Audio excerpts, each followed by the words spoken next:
அழகு தரையாடல். மீன்களின் போட்டி வெளிச்சம் மிகுந்த ஒரு தெளிந்த நீர்க்குளத்தில் பல்வேறு வகையான மீன்கள் வாழ்ந்து வந்தன. அந்த குளத்தில் ஒரு நாளில் ஒரு மாறுபட்ட நிகழ்வு நடந்தது. பெரிய மீன்கள் மற்றும் சிறிய மீன்கள் எல்லாரும் ஒன்றாக கூடி பேசிக் கொண்டிருந்தார்கள்.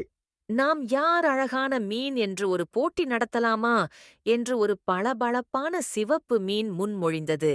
அதற்கு நீல நிறத்துடன் ஒளிரும் ஒரு மீன் உடனே சம்மதித்தது. நல்ல யோசனை. ஆனால் யார் நடுவர்? அதற்கு பழமையான ஒரு அறிவுப் பெட்டி போன்ற பெரிய ஆமை சொன்னது, நான் நடுவர் ஆகலாம். நீங்கள் ஒவ்வொருவராக வந்து காட்டுங்கள். அழகானவனுக்கு வெற்றி.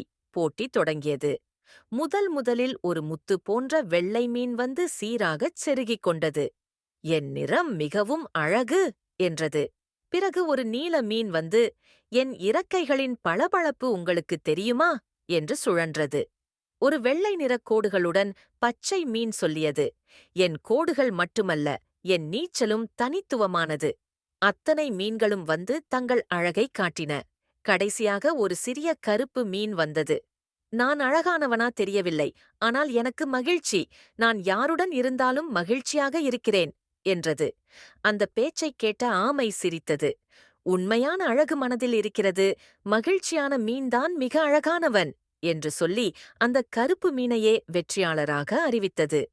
அனைவரும் ஆமையின் தீர்ப்பை ஏற்று மகிழ்ச்சியுடன் நீச்சல் அடித்தனர்.